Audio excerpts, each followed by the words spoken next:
கர்த்தருடைய பரிசுத்த நாமத்துக்கு ஸ்தோத்திரம். இந்த அருமையான நாளில் இங்கே வந்திருக்கிற சபை மக்கள் யாவருக்கும் என்னுடைய மனமார்ந்த நன்றியை தெரிவித்துக் கொள்கிறேன். போன வாரம் நான் இங்கே இல்லை. நம்முடைய இணை போதகர் எஸ்ரா அவர்கள் கர்த்தருடைய வார்த்தையை பகிர்ந்து கொண்டார்கள். நீங்களாம் கேட்டீங்களேன்னு தெரியல, நான் கேட்டேன். ரொம்ப அற்புதமாக பேசினார். அவருக்கு ஒரு கைத்தட்டு தரலாமா? நம்ம ரொம்ப நல்லா தான் தட்டுங்களேன். ரொம்ப அருமையாக பேசினார். நான் இல்லைன்ற குறையே தெரியல. அருமையான அவருடைய துணைவியார் ஏஞ்சலின் அவர்கள் ஆராதனை நடத்தினார்கள். காரணம் என்னென்னா, அவங்களும் ரொம்ப நல்ல அற்புதமாக பேசினாங்க. அவங்களுடைய ஆராதனையை நாங்கள் கேட்டோம். நிறைய பேர் எனக்கு ஃபோன் பண்ணி சொன்னாங்க, ரொம்ப நல்லா இருந்தது ஆராதனை அப்படின்னு. ஸோ அவங்களுக்கும் ஒரு கைத்தட்டு தருவோம். நம்ம கர்த்தர் நாம் மகிமைப்படட்டும். கடந்த 2.5 மாதங்களாக என்னோட மனைவி உடல்நிலை சரியில்லாமல் இருந்தார்கள். கிட்டத்தட்ட மார்ச் 25ஆம் தேதியிலிருந்து, அதுக்கு முன்னாடி இருந்து கொஞ்சம் அப்பப்போ பெயின் வரும். மார்ச் 25ஆம் தேதி கொஞ்சம் ரொம்பவே சிக்காயிட்டாங்க. அவங்க உடல்நிலை மோசமாக ஆச்சு. அதுக்கப்புறம் நாங்கள் அவங்கள ஹாஸ்பிட்டலைஸ் பண்ணோம். அவங்க ஒவ்வொரு டெஸ்ட்டாக எடுத்தாங்க, எல்லா டெஸ்ட்டும் எடுத்தாங்க.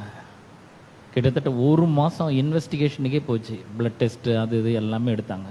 அப்புறம் எடுத்துட்டு கடைசியில் என்ன சொன்னாங்கன்னா, அறுவை சிகிச்சை செஞ்சாகணும், ஆப்ரேஷன் செய்யணும், சர்ஜரி பண்ணி ஆகணும். உள்ளே வயிற்றில் கர்ப்பப்பையில் ஓவரியில் ஒரு கட்டி இருக்குது. சரி, ஓகே, நாங்கள் சரி பண்ணலாம் அப்படின்னு சொன்னோம். அதுக்கான முயற்சிகளெல்லாம் நாங்கள் எடுத்துக்கொண்டே இருக்கும் பொழுது திடீர்னு பார்த்தீங்கன்னா அந்த டாக்டர் என்ன சொன்னாங்கன்னா, எங்களுக்கு இது ஒரு சந்தேகமாக இருக்குது, ஒருவேளை கேன்சர் வியாதியாக இருக்கலாம் அப்படின்னு நாங்கள் சந்தேகப்படுறோம். ஆகவே ஒரு ஸ்கேன் ஒன்று எடுக்கணும்னு சொல்லி அவங்க எழுதி கொடுத்தாங்க. அப்புறம் ஆண்டர்சனில் போயிட்டு போன மாதத்தில் 26ஆம் தேதி 27ஆம் தேதி நாங்கள் போய் ஸ்கேன் எடுத்தோம். கடவுளுடைய பெரிதான கிருபையில் அந்த ஸ்கேனில் ஒன்றும் இல்லை, வியாதி இல்லைன்னு வந்துடுச்சு. கர்த்தருக்கு ஸ்தோத்திரம். எங்களுக்கெல்லாம் ஒரு பெரிய மகிழ்ச்சி. ஆனால் கண்டிப்பாக சர்ஜரி பண்ணி ஆகணும் அப்படின்னு சொன்னாங்க. அதுவும் ஒரு ஆன்காலஜிஸ்ட்டு தான் இந்த சர்ஜரி பண்ணணும் அப்படின்னு சொன்னாங்க. ஆன்காலஜிஸ்ட் அப்படின்னு சொன்னால் புற்றுநோய் அறுவை சிகிச்சை நிபுணர் தான் பண்ணணும், சாதாரண அறுவை சிகிச்சை நிபுணர் பண்ணக்கூடாது அப்படின்னு சொன்னாங்க. சரின்னு சொல்லி நாங்கள் ஒவ்வொரு இடமா ட்ரை பண்ணோம். பல ஜெபித்து கொண்டே இருந்தோம். நிறைய பேர் நீங்களும் ஜெபித்தீர்கள். அநேகர் ஜெபம் பண்ணாங்க. என்னோட நண்பர்கள், அவளுடைய நண்பர்கள் நிறைய பேர் ஜெபித்தார்கள். இந்த பிளட் டெஸ்ட்லேயும் இந்த என்னமோ ஒரு ஸ்கேன் ஒன்று எடுத்தாங்க, ஹோல் பாடி பெட் ஸ்கேன் ஒன்று எடுத்தாங்க. அதுலேயும் வியாதி இல்லை அப்படின்னு சொல்லிட்டு, இருந்தாலும் நீங்கள் போய் ஒரு ஆன்காலஜிஸ்ட்டை பார்க்கணும், புற்றுநோய் நிபுணரை போய் பார்க்கணும் அப்படின்னு சொன்னாங்க. சரின்னு சொல்லி நாங்கள் அங்கே போய் பார்த்தோம். போன மாதத்தில் ஏப்ரல் மாதம் 26, 27 தேதி போல் நாங்கள் போய், இல்லை அதோட கொஞ்சம் முன்னாடி, ஒரு வாரம் முன்னாடி நாங்கள் போய் பார்த்தோம். அவரை போய் பார்த்ததுக்கு அவர் சொன்னார், வியாதி இல்லை, ஆனால் கண்டிப்பாக அறுவை சிகிச்சை செஞ்சாங்கன்னு, ஆப்ரேஷன் பண்ணணும் அப்படின்னு சொல்லியிருந்தாங்க. சரி, நாங்கள் ஒவ்வொரு இடமா நாங்கள் ட்ரை பண்ணோம். பல இடங்களுக்கு நாங்கள் முயற்சி பண்ணோம். எங்கே பண்ணுறது? முதல்ல இந்த அறுவை சிகிச்சைக்கு என் மனைவி ஒத்துக்க வைக்கிறதே பெரிய விஷயம். ஏன்னா ஹாஸ்பிட்டலுக்கே வரமாட்டாங்க. அந்த மாதிரி ஒரு ஆளை கொஞ்சம் கொஞ்சமாக வசனத்தை சொல்லி ஆண்டவருடைய நாமத்தினால நாங்கள் முயற்சி செய்தோம். கர்த்தர் பரிசுத்த ஆவியானவர் சரியான இடத்திற்கு எங்களை வழி நடத்தினார். சரியான இடத்துக்கு வழி நடத்தினார். கரெக்டான ஒரு இடத்துக்கு வழி நடத்தினார். எனக்கு ரொம்ப நல்லா தெரியும், இது பரிசுத்த ஆவியானவருடைய வழி நடத்துதல்ன்றது எனக்கு ரொம்ப நல்லா தெரியும். கரெக்டாக நாங்கள் போய் அங்கே சேர்ந்தோம் பாருங்க. அங்கே போய் சேர்ந்தோன்னா அந்த டாக்டர் முதல்ல என்னை கூப்பிட்டு அவர் சொல்லிட்டாரு, பாஸ்டர், இது நம்ம கையில் இருக்கிற எல்லாமே பிக்சர்ஸ் அண்ட் இமேஜஸ் தான் இருக்குது, ரிப்போர்ட்லாம் நார்மல் தான் சொல்லுது, ஆனாலும் 50% தான் இதை நம்ப முடியும். ஓப்பன் பண்ண பிறகு தான் எதுவுமே சொல்ல முடியும். ஓப்பன் பண்ணி அந்த கட்டியை அறுவை சிகிச்சை செய்து வெளியே எடுத்து அதை பயாப்சிக்கு அனுப்பி அந்த ரிசல்ட் வந்தால் தான் இது இல்லைன்னு சொல்ல முடியும். அப்படி இல்லைன்னா ட்ரீட்மெண்ட் மேனேஜ்மெண்ட்டு வேறு மாதிரி மாறும் அப்படின்னு சொல்லியிருந்தாங்க. அப்புறம் சரி, ஓகே, நீங்கள் ப்ரொசீட் பண்ணுங்க அப்படின்னு சொல்லி சொன்னேன். அவங்க போன சனிக்கிழமை ரொம்ப அருமையான விதத்தில் ஆப்ரேஷன்லாம் நல்ல விதத்தில் முடிஞ்சது. அந்த கட்டி அகற்றினார்கள். அதை கொண்டு போய் நான் தான் பயாப்சி கொடுத்துட்டு வந்தேன். சண்டே, போன ஞாயிற்றுக்கிழமை நான் அங்கே போய் சண்டே அந்த பயாப்சி கொடுத்துட்டு வந்தேன் அந்த கட்டியை. முந்த நாள் நேற்று சனிக்கிழமை, வெள்ளிக்கிழமை 1:30 மணிக்கு அந்த ரிசல்ட், பயாப்சினோட ரிசல்ட் வந்துச்சு. எந்த வியாதியுமே கிடையாது, எல்லாமே நார்மலாக இருக்கிறாங்க அப்படின்னு. கர்த்தர் பெரிய அற்புதத்தை செஞ்சார். நான் வந்து ரொம்ப சுருக்கமாக சொல்லிட்டேன், என்னால் எவ்வளோ முடியுமோ அவ்வளோ சுருக்கமாக சொல்லியிருக்கேன். என் மனைவி வந்து கண்டிப்பாக இங்கே சாட்சி சொல்லுவார்கள். அவளை ஒரு சாட்சியாக கர்த்தர் நிறுத்தி இருக்கிறார். ஜெபித்தவங்க எல்லாருக்கும் ரொம்ப நன்றி. இன்றைக்கி நம்முடைய இணை போதகர் சொன்னார் பாருங்க, நம்முடைய மீட்பர் ஒரு பெரிய குத்துச்சண்டை வீரர், ட்ரெயின்டு ஒரு பாக்ஸர்.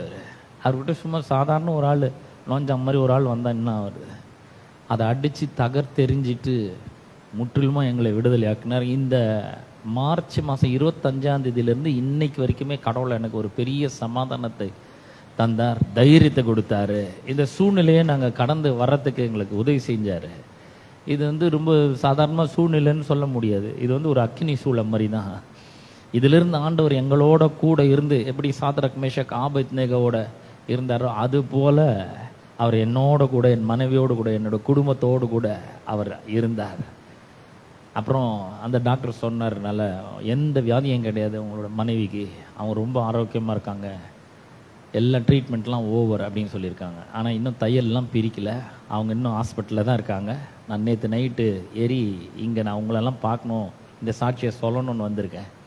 ஒரு பெரிய வெற்றியின் உணர்வோடு நான் வந்திருக்கேன். ஆமே, கர்த்தர் மிகவும் நல்லவர். ஹல்லேலூயா. நான் கரங்களை தட்டி நாம் தேவனை மகிமைப்படுத்துவோம். பிரியமானவர்களே, இந்த காலை வேளையிலே நாம் கர்த்தருடைய வார்த்தைக்கு செல்லுவோம். இந்த அருமையான நாளிலே கடந்த பல வாரங்களாக புதிய உடன்படிக்கை என்ற தலைப்பிலே போதனைகளை நாம் பார்த்து வருவோம்.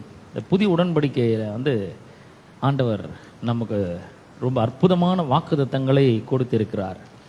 இந்த புதிய உடன்படிக்கை வந்து எப்படி எது மூலமாக பண்ணப்பட்டிருக்குது அப்படின்றது அப்படின்னா ரத்தத்தின் மூலமாக இந்த உடன்படிக்கை பண்ணப்பட்டிருக்கு. முதல்ல ஒரு வசனத்தை நான் வாசித்தேன். மத்தேயு சுவிசேஷம் 26ஆம் அதிகாரம் 26லேருந்து 28 வரைக்கும் உள்ள வசனங்களை நான் வாசிக்கிறேன். மத்தேயு 26, 26லேருந்து 28 வரைக்கும். அவர்கள் போஜனம் பண்ணுகையில் இயேசு அப்பத்தை எடுத்து ஆசீர்வதித்து அதை பிட்டு சீஷர்களுக்கு கொடுத்து, நீங்கள் வாங்கி புசியுங்கள், இது என்னுடைய சரீரமாக இருக்கிறது என்றார். பின்பு பாத்திரத்தையும் எடுத்து ஸ்தோத்திரம் பண்ணி அவர்களுக்கு கொடுத்து, நீங்கள் எல்லாரும் இதிலே பானம் பண்ணுங்கள், இது பாவம் மன்னிப்பு உண்டாகும்படி அநேகருக்காக சிந்தப்படுகிற புது உடன்படிக்கைக்குரிய என்னுடைய இரத்தமாய் இருக்கிறது. இது புது உடன்படிக்கை.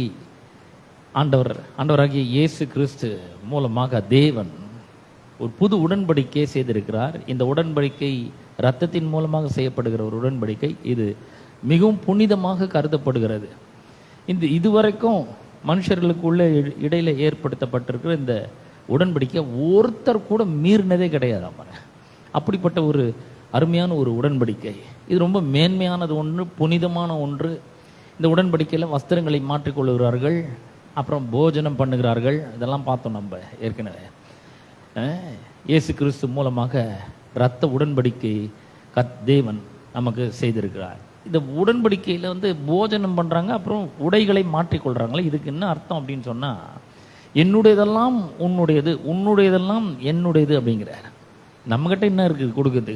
நம்மகிட்ட பாவம், வெட்கம், அவமானம், தரித்திரம், இல்லாமல் ஏழ்மை, வறுமை, பற்றாக்குறை, வியாதி, சாபம், இதுதான் இருந்தது நம்மகிட்ட. இதெல்லாம் அங்கே போயிடுச்சு. அவருடைய ஆசீர்வாதம் நமக்கு வந்துடுச்சு. அவருடைய நன்மையெல்லாம் நமக்கு வந்து சேர்ந்திருக்கிறது.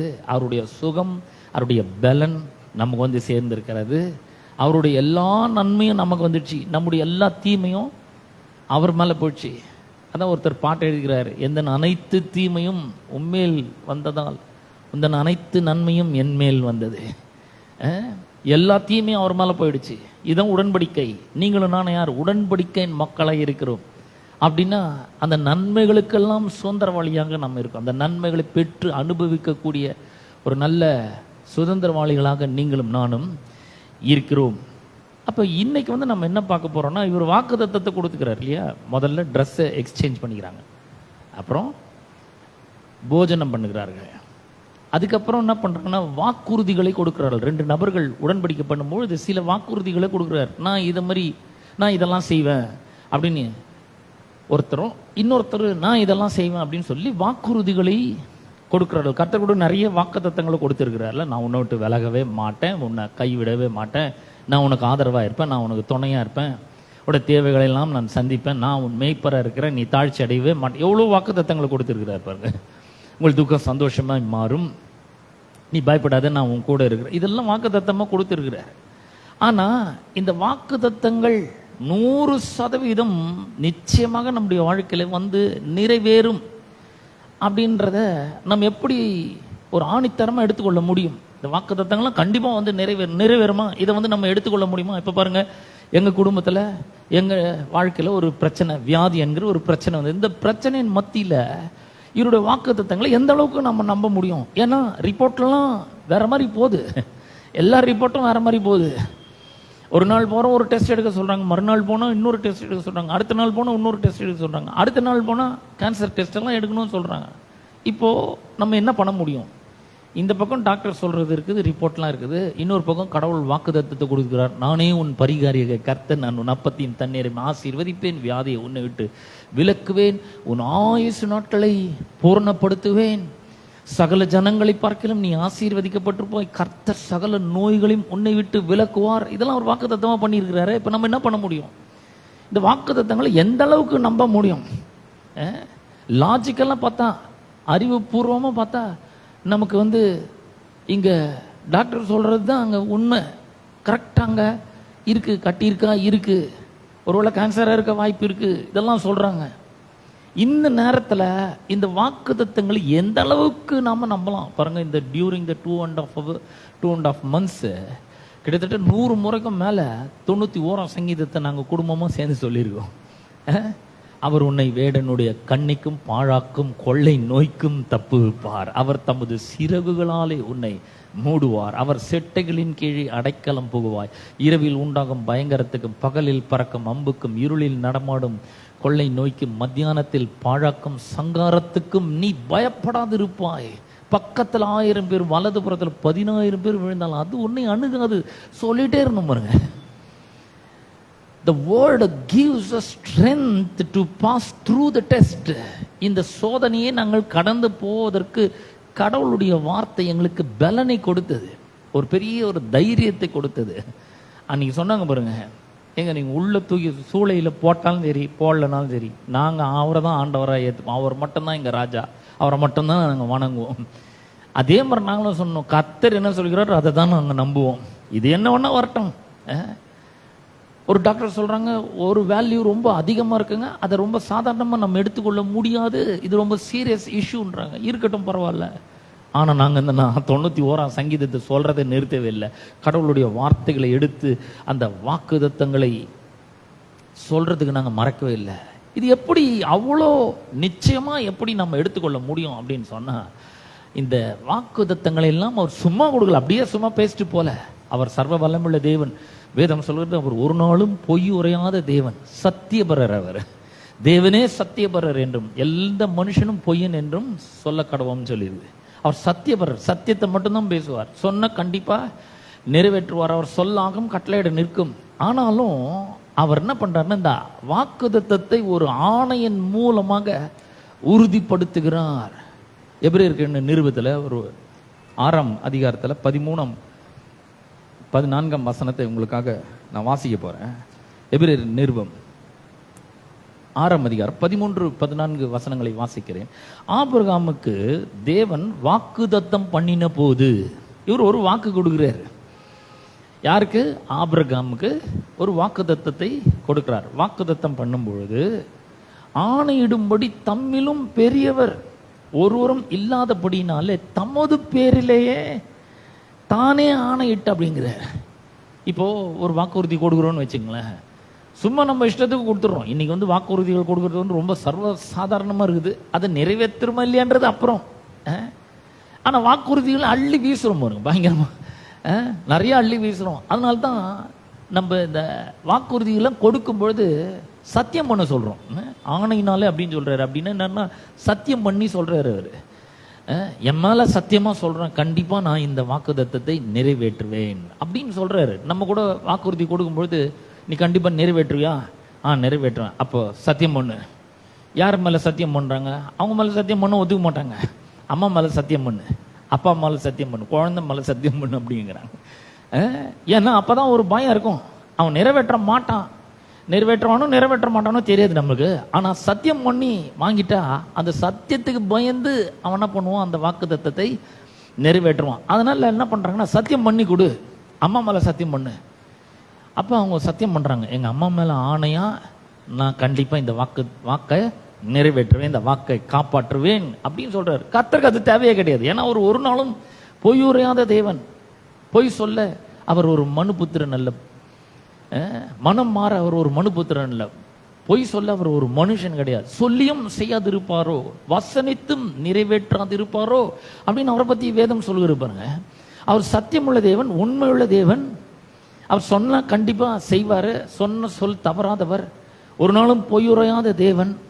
அதனால அவர் தம்மை காட்டிலும் பெரியவர் யாரும் இல்லாததுனால தமது பேரில் தானே ஆணையிட்டு அவர் சொல்ற, நிச்சயமாகவே நான் உன்னை ஆசீர்வதித்து உன்னை பெருக பண்ணுவேன் அப்படின்னு ஒரு வாக்குறுதியை அவர் கொடுக்கிறார். எவ்வளோ அற்புதமா சொல்றாரு பாருங்க. ஒரு ஆணையினாலே உறுதிப்படுத்துறாரு, இந்த கண்டிப்பா செய்வேன், சத்தியமா நான் நிச்சயமா நான் உன்னை ஆசீர்வதித்து உன்னை பெருகவே பாருங்க. இந்த வாக்குத்தத்தெல்லாம் அப்படியே நம்ம எடுத்துக்கலாம், கண்மூடித்தனமா விசுவாசிக்க முடியும். ஏன்னா அவர் தமது பேரிலே ஆணையிட்டு இருக்கிறார், சத்தியம் பண்ணி சொல்லிடுறார். இன்னைக்கு இருக்கிறத பால நான் உன்னை 1000 மடங்கு ஆசீர்வதிப்பேன்னு சொல்றாருன்னா அதை அப்படியே நாம் எடுத்து விசுவாசிக்க முடியும். பாருங்க, நம்ம இதை ஏன் இந்த பிரசங்கத்தை நான் ஏன் பண்றேன் அப்படின்னு சொன்னா, இதை கேட்கும் பொழுதே நமக்கு விசுவாசம் உள்ளத்தில் ஊட்டு எடுக்க ஆரம்பிக்கும். அவர் சொன்ன வார்த்தைகள் எல்லாம் நம்ம அதை விட அதிகமாக நம்ப ஆரம்பிப்போம். ஒருவேளை நீங்கள் ஏற்கனவே விசுவாசிச்சுட்டு இருக்கீங்க, நம்பிட்டு இருக்கீங்கன்னா அந்த நம்பிக்கை பெருகும், விசுவாசம் அதிகரிக்க ஆரம்பிக்கும். ஏன்னா அப்படிப்பட்ட ஒரு வார்த்தையாக இது இருக்கிறது. அப்போ ஆபிரகாமுக்கு தான் இவர் வாக்கு பண்ணுறாருன்னா எந்த இடத்துலனா, அவர் ஆதியாகமம் 15ஆம் அதிகாரத்தில் அவர் சொல்கிறாரு, உன்னை ஊர் என்கிற கல்தேயருடைய தேசத்திலிருந்து அழைத்து வந்த தேவன் நான் தான், இந்த தேசத்தை உனக்கும் உன்னோட சந்ததிக்கும் நான் தருவேன் அப்படின்னு சொன்ன உடனே ஆபிரகாம் கேட்குறான், இதை நான் எதினாலே அறிவேன் அப்படின்னு கேட்குறான். இதை எதினாலே அறிவேன்? ஆபிரகாம் முதல்ல விசுவாசிக்கிறான். 15:6 பார்த்தீங்கன்னா, ஆபிரகாம் தேவனை விசுவாசித்தான், அவர் அதை அவனுக்கு நீதியாக எண்ணினார். விசுவாசிச்சிட்டான். ஆனா அவன் மறுபடியும் கேட்கிறான், நான் இதெல்லாம் நிறைவேறன்றதுக்கு என்ன அத்தாட்சி, எப்படி நான் நம்புறது, நான் எதினாலே அறிவேன், நான் எப்படி நம்புவது அப்படின்னு அவன் கேட்கிறான் பாருங்க. அப்படி கேட்கும்பொழுது அவர் சொல்ற, 3 வயது கிடாரி, 3 வயது ஆட்டுக்கடா, இதெல்லாம் எடுத்துன்னு வந்து, புறா குஞ்சு இதெல்லாம் எடுத்துன்னு வந்து நடுவாக துண்டித்து துண்டங்களை ஒண்ணுக்கு ஒண்ணு எதிராக வெயி அப்படின்னு சொல்லி நடுவாக அவர் கடந்து போறாரு. இதெல்லாம் ஏற்கனவே நான் பிரசங்கம் பண்ணியிருக்கேன். அப்படின்னா என்ன அர்த்தம்னா, இந்த கண்டிப்பா நான் இதை நிறைவேற்றுவேன், அப்படி நிறைவேற்றலன்னா அந்த மிருகங்களை போல நானும் துண்டு துண்டா இங்க வெட்டி வீழ்த்தப்படட்டும் அப்படிங்கிறாரு. சத்தியமா நான் நிறைவேற்றுவேன் என்றவர் சொல்லுகிறார். வாக்குத்தத்தத்தை சத்தியம் பண்ணி கொடுத்திருக்கிறார். செய்த தீர்வேன் அப்படிங்கிறார். கண்டிப்பா இது செய்த தீர்வேன், நிச்சயமா செய்த தீர்வேன். அதனால்தான் நம்ம விட மனுஷங்க யாராவது ஏதாவது சொன்னாங்கன்னா சத்தியம் பண்ணு, சத்தியம் வாங்குறோம் நம்ம. நான் சொல்றேன், இந்த உடன்படிக்கையின் வாக்குத்தத்தங்கள் எல்லாவற்றையுமே அவர் சத்தியம் பண்ணி கொடுத்திருக்கிறார். இப்படிதான் கொடுக்கப்பட்டிருக்கிறது, தம் பேர்ல ஆணிட்டு கொடுத்திருக்கிறார். இதெல்லாம் புதிய உடன்படிக்கையின் கீழ் நமக்கு கொடுக்கப்பட்டிருக்கிற வாக்குத்தத்தங்கள். இதுல என்ன ஒரு பெரிய ஸ்பெஷல்? இது தானங்க நீங்க வாரம் வாரம் பிரசங்கம் பண்றீங்க, புதிய உடன்படிக்கைன்னு சொல்றீங்க, ரத்த உடன்படிக்கைன்னு சொல்றீங்க, மேன்மைன்றீங்க. அது யாரும் மீறினது இல்லை, அது ரொம்ப மேன்மையாக நினைப்பாங்க அப்படின்றீங்க, இது ரொம்ப புனிதமானதுன்றீங்க. இதுல என்ன விசேஷனா, இன்னைக்கு என்ன விசேஷம்னா, இந்த புதிய உடன்படிக்கையின் வாக்குத்தத்தங்கள் அனைத்தையும் எல்லாத்தையும் அவர் செய்யறாருங்க. நம்ம பார்ட் இதுல ஒண்ணுமே கிடையாது. உடன்படிக்கைன்னா 2 பேருக்கு நடுவில் தானே உடன்படிக்கை, இதுல நம்ம பார்ட் எதுவுமே கிடையாது. இன்னைக்கு பிரசங்கம் அதுதான் ரொம்ப முக்கியமானது. நிறைவேற்றது, இந்த வாக்குத்தத்தத்தை நிறைவேற்றுவது முற்றிலும் அவருடைய கையில இருக்கிறது. 2 பேர் வாக்குறுதிகளை கொடுக்குறாங்க. இந்த வாக்குறுதிகளை நான் நிச்சயமா நிறைவேற்றுவேன்னு ஆணையிட்டு ஆணையினால உறுதிப்படுத்துறாங்க. நம்ம ஏற்கனவே பார்த்தோம், தாவீதும் யோனத்தானும் வாக்குறுதிகளை கொடுக்கும் பொழுது அவங்க 2 பேர் கூட யோனத்தான் என்ன பண்றான், ஆணையிட்டு வித்துக் கொள்றான் இல்லையா. 1 சாமுவேல் 18ஆம் அதிகாரத்தில் நம்ம அதை 17-18ஆம் அதிகாரத்தில் நம்ம வாசிக்கிறோம். கர்த்தர் நிச்சயமா உங்களை உயர்த்துவார். அப்படி உயர்த்தும் பொழுது நீங்க என்ன பண்ணணும், என்னுடைய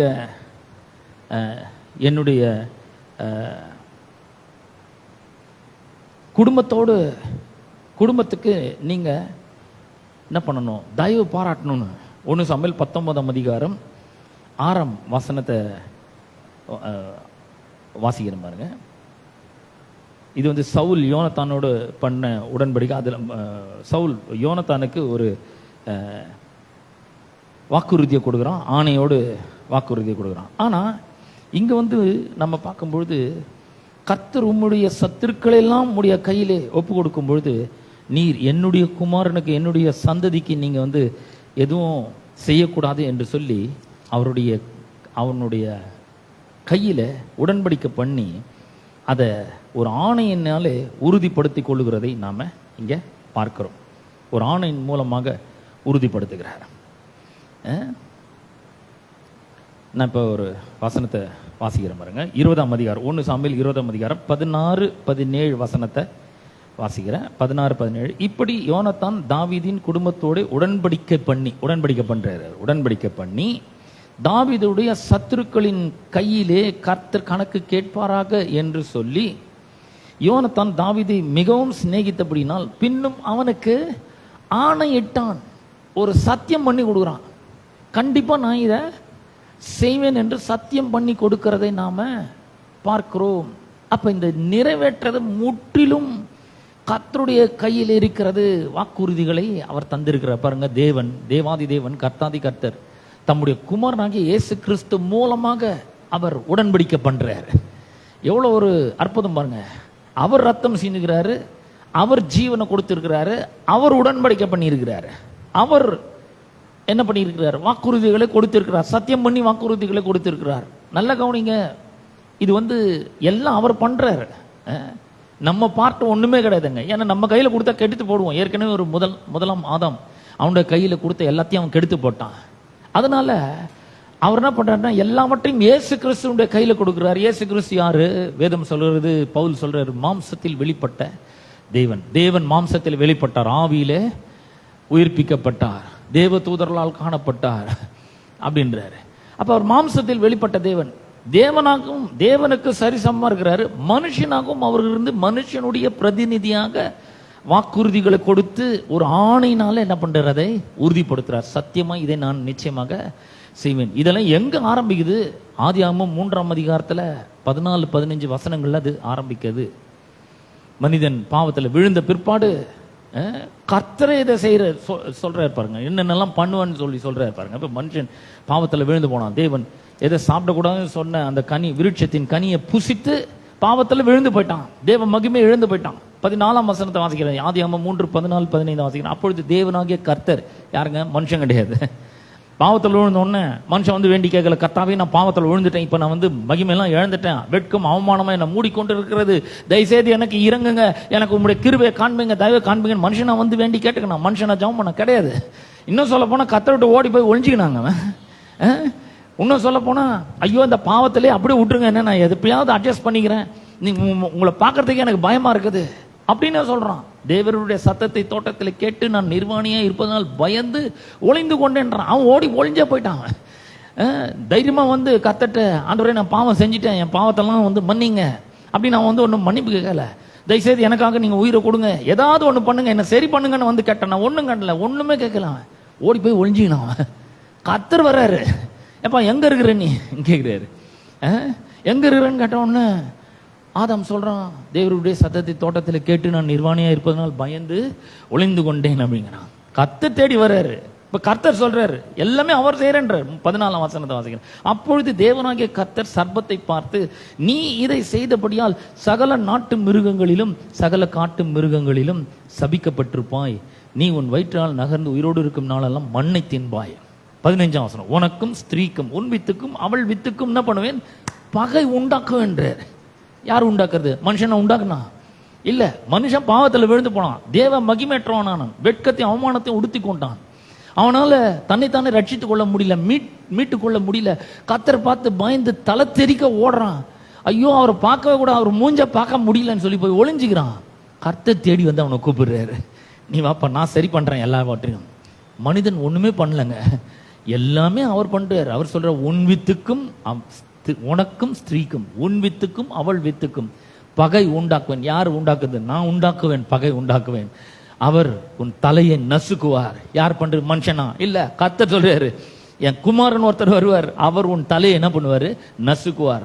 நீ அவர் குதிங்காலை நசுக்குவாயின்னு சொல்லிட்டு எல்லாம் கர்த்தர் பண்றது தாங்க. இங்க மனுஷனுடைய பார்ட் ஒண்ணுமே கிடையாது. நான் சொல்றேன் பாருங்க, எல்லாம் அவர் பண்றாரு. நம்ம என்ன பண்றோம், என்ஜாய் பண்றோம். இந்த உடன்படிக்கையும் அதனுடைய ஆசீர்வாதங்களும் அதனுடைய வாக்குத்தத்தங்களையும் நாம் என்ன பண்ணணும், என்ஜாய் பண்ணணும். இயேசு கிறிஸ்து மனிதனுடைய பிரதிநிதியாக இருந்து மனுஷனுக்காக இந்த உடன்படிக்கையை பண்ணி வாக்குறுதிகளை கொடுத்து அவர் பேர்லயே ஆணையிடுறாரு. ஏன்னா அவரோட பெரியவர் ஒருத்தருமே கிடையாது. அதாவது மனுஷன் ரட்சிப்பு வேணும்னு சொல்லி வேண்டி கேட்கவே இல்லைங்க, அவன் ஒளிஞ்சுக்கிறான். கடவுள் என்ன செய்ய போறாருன்றது தான் இங்க சொல்றாரு. பிதாவாகிய தேவன் அவர் என்ன பண்ண போறார், மனுஷனுடைய இந்த பாவ பிரச்சனையை அவர் எப்படி சரி பண்ண போறாருன்னா இங்க அவர் சொல்லுகிறதை நாம் பார்க்கிறோம். அவர் சொல்றாரு, இருவருக்கும் நிரந்தர பகையை உண்டாக்குவேன் அப்படிங்கிற, பகையை ஏற்படுத்துவேன். எங்க முடியும், அவர் உன் தலையை நசுக்குவார்னு எங்க, சிலுவையில் கொண்டு போய் முடிக்கிறார். சிலுவையில் தான் முடியும். அது நிரந்தரமான பகையை உண்டாக்கும். உனக்கும் ஸ்ரீக்கும் உன் வித்துக்கும் அவள் வித்துக்கும் பகையை உண்டாக்குவேன். அவர் உன் தலையை நசுக்குவார், நீ அவர் குதிங்காலை நசுக்குவாய். இதுல மனிதனுடைய பார்ட்னர் ஒண்ணுமே கிடையாது, எல்லாம் அவர் பண்ண போறாரு. இன்னைக்கு நம்ம கேட்ட மாதிரி அவர் ஒரு பெரிய மிகப்பெரிய ஒரு பாக்ஸர் மாதிரி வந்து அவனை சும்மா அசால்ட்டா ஜெயிக்க போறாரு. சாதாரணமா ஜெயிக்க போற ஒரு மனுஷனா அவனை ஜெயிக்க போகிறார். அப்ப மனுஷன் செய்ய வேண்டியது என்ன, ஒண்ணுமே கிடையாது. இதையே தான் ஆதியாகமம் 22ஆம் அதிகாரத்துல 17-18 வசனத்துல வேற மாதிரி சொல்றாரு. அதே தான் சொல்றாரு. ஆதியாகமம் 22ஆம் அதிகாரத்துல பாருங்க, 17-18 வசனங்களை உங்களுக்காக வாசிக்கிறேன். ஆதியாகமம் 22-17-18. நான் உன்னை ஆசீர்வதிக்கவே ஆசீர்வதித்து, எங்க வாசிச்ச மாதிரி கெட்ட மாதிரி இருக்கா? இப்பதான் நம்ம வாசிச்சுட்டு வந்துக்கிறோம். எபிரேயர் 6:14 வாசிச்சேன் இது. நான் உன்னை ஆசீர்வதிக்கவே ஆசீர்வதித்து உன் சந்ததியை வானத்து நட்சத்திரங்களை போலும் கடற்கரை மணலை போலவும் பெருகவே பெருக பண்ணுவேன் என்றும் உன் சந்ததியார் தங்கள் சத்துருக்களின் வாசல்களை சுதந்திரத்துக் கொள்வார்கள் என்றும் நீ என் சொல்லுக்கு கீழ்ப்படிந்தபடினால் உன் சந்ததிக்குள் பூமியில் உள்ள சகல ஜாதிகளும் ஆசீர்வதிக்கப்படும் என்றும் என் பேரில் ஆணையிட்டேன். சத்தியம் பண்ணி நான் சொல்றேன், நிச்சயமா நான் உன்னை ஆசீர்வதிப்பேன், பெருகவே பெருக பண்ணுவேன். சந்ததியார் சத்துருக்களின் வாசல்களை சுதந்திரிப்பார்கள் அப்படிலாம் அவர் சொல்றாரு. என்ன சொல்றாருன்னா, அங்க சொன்னதே தான் சொல்றாரு. ஆதியாகமம் 3:15 சொன்னது தான் இங்க சொல்ற. எல்லாம் நான் பண்ணுவேன், நான் ஆசீர்வதிப்பேன், நான் பெருக பண்ணுவேன். உன் சந்ததியார் வந்து சத்துருக்களின் வாசலை சுதந்திரிக்கிறது நான் பண்ணுவேன். அதை பூமி உள்ள உன் சந்ததிக்குள் பூமியில் உள்ள சகல ஜாதிகளும் ஆசீர்வதிக்கப்படும் என்று என் பேரிலே ஆணையிட்டேன்ற. உன் சந்ததிக்குள் அப்படின்னு சொல்லும்போது யார சொல்றாருன்னா, தம்முடைய குமாரனாகிய இயேசு கிறிஸ்துவை பற்றி அவர் சொல்றாரு. இயேசு கிறிஸ்து மூலமாக இந்த உலக மக்களுக்கெல்லாம் ரட்சிப்பு உண்டாகும். பூமியினுடைய சந்ததிகள் அனைத்தும், பூமியில் உள்ள குடும்பங்கள் அனைத்தும் கிறிஸ்துக்குள் ஆசீர்வதிக்கிறேன் என்று சொல்றார். உன் சந்ததிக்குள் அப்படின்போது அந்த சந்ததி கிறிஸ்துவேன் கலாத்தியர் 3ஆம் அதிகாரத்துல பவுல் சொல்றாரு. அப்படின்னா உன் சந்ததிக்குள்ன்றத வார்த்தையை எடுத்துட்டு கிறிஸ்துக்குள் போட்ட கரெக்டா நம்மளுக்கு வழங்கிட்டு பாருங்க. இப்ப நான் வாசிக்கிறேன். நீ என் சொல்லுக்கு கீழ்ப்படிந்தபடினால் கிறிஸ்துவுக்குள் பூமியில் உள்ள சகல ஜாதிகளும் ஆசீர்வதிக்கப்படும் என்று என் பேரில் ஆணையிட்டேன். அவர் சொல்றாரு, சந்ததிகளுக்கு என்று அநேகரை குறித்து சொல்லாமல் சந்ததிக்கு என்று ஒருவனை குறித்து சொல்லுகிறார். அந்த சந்ததி யாரா? கிறிஸ்துவே என்று பவுல் கலாத்தியர் 3ஆம் அதிகாரத்தில் சொல்றார். அந்த சந்ததி கிறிஸ்துவே. கிறிஸ்துவுக்குள்ள எப்படி பூமி அனைத்தும் ஆசீர்வதிக்கப்படும் என்பதை அவர் இங்க சொல்லுகிறதை பார்க்கிறோம். இங்க வந்து ஆபிரகாம் என்ன பண்ண போறான்னு சொல்லல, கர்த்தர் என்ன பண்ண போறாருன்னு சொல்றாரு. அவர் என்ன சொல்றாரு, கண்டிப்பா நான் உன்னை ஆசீர்வதிப்பேன், நிச்சயமா ஆசீர்வதிப்பேன். இதுல எந்த மாற்றமும் கிடையாது. இனிமேல் நீ தரித்திரத்துல வாழ வேண்டிய அவசியம் இல்லை, பற்றாக்குறையில வாழ வேண்டிய அவசியம் இல்லை, கடன்ல வாழ வேண்டிய அவசியம் இல்ல, 5க்கு 10க்கு கையேந்த வேண்டிய நிலையில வாழ வேண்டிய அவசியம் இல்ல. உன்னை நான் நிச்சயமா என்ன பண்ணுவேன், ஆசீர்வதிப்பேன் அப்படின்னு அவர் பேர்ல சத்தியம் பண்ணி சொல்றாருங்க. இது ரொம்ப சுலபம் விசுவாசிக்கிறதுக்கு. இது அப்படியே எடுத்து வச்சு நம்ம விசுவாசிக்கலாம் பாருங்க. அப்ப அவர் என்ன செய்ய போறாருன்னு சொல்றாரு. அப்பனா ரட்சிப்புன்றது என்ன? இது ரட்சிப்புன்றது வந்து நான் ஏதோ போய் அவரை பிடிச்சேன்னா கிடையாது. ஆதாம பிடிச்சான் கர்த்தரை, ஆதாம தேடின்னு ஓடனான், பாவம் செஞ்ச பாவத்தில் விழுந்து ஓடனா ஆதாம் தேடின்னு ஓடனா இல்லைங்க, கர்த்தர் தேடின்னு வந்தாரு. ரட்சிப்புன்னு என்ன? கர்த்தர் நம்மளை பிடிச்சிக்கிறாரு. வந்து நான் உன்னை ஆசீர்வதிக்கிறேன், இந்த பாவத்தெல்லாம் என்னுடைய குமாரனாக இயேசு கிறிஸ்துவோட விலையேற பெற்ற ரத்தத்தினால கழுவுறேன், சுத்தமாக்குறேன், பரிசுத்தமாக்குறேன், உன்னை நீதிமானாக்குறேன், உன்னுடைய அழுக்கெல்லாம் நான் துடைக்கிறேன், எல்லாத்தையும் அவர் சொல்றாரு. இப்போ கொஞ்சம் யோசிச்சு பாருங்க, நமக்கு வந்து பிள்ளைகள் பிறக்குது, குழந்தைகள் பிறந்த உடனே இந்த குழந்தைக்கு ஒண்ணுமே தெரியுது கிடையாது. கரெக்டா அம்மா சாப்பிடும்போது தான் கொஞ்சம் கத்தும், அது வீர் வீர்னு கத்தும், பயங்கரமான கத்தும். அம்மா சாப்பிட்றத விட்டு வந்து பாலை கொடுக்கணும். சரி அம்மா சாப்பிட்றாங்களே கொஞ்சம் நேரம் கழிச்சு நம்ம பாலை குடிக்கலாம், அதெல்லாம் கிடையாது, அதுக்கு வேணும் முதல்ல. சரி பாலை கொடுத்துட்டே இருக்கலாம்னு பார்த்தா நம்பர் 1 போவோம், அப்படியே அம்மா மேலேயே போயிடும். சரி இதை எடுத்து கிளீன் பண்ணலான்னு பார்த்து திரும்பவும் வந்து பாலை கொடுத்தோம்னா நம்பர் 2வும் போயிடும். இந்த குழந்தை ஒண்ணுமே பண்ண போறல, குழந்தை சும்மா இருக்க, அப்படியே மடியில படுத்துட்டு இருக்கும். அம்மா என்ன பண்றாங்க, அதெல்லாம் தொடச்சி நல்லா கழுவி நல்ல ஸ்பாஞ்ச் பாத்தெல்லாம் கொடுத்து பவுடர்லாம் வாசனை திரவம் எல்லாம் போட்டு அந்த குழந்தை என்ன பண்றாங்க, கிளீன் பண்றாங்க. கத்தர் அப்படிதாங்க நம்ம பாவத்தில் விழுந்துட்டோம், பாவம் என்ற சேற்றுக்குள்ள போயிட்டோம். அவர் நம்மளை தூக்கி எடுத்தாரு, தூக்கி எடுத்து நம்முடைய நாற்றத்தை எல்லாம் அவர் கழுவி சுத்தமாக்கினாரு, அவருடைய ரத்தத்தினால கழுவி சுத்தமாக்கி இருக்கிறார், தம்முடைய பிள்ளைகளாக நம்மை ஆக்கி இருக்கிறார்.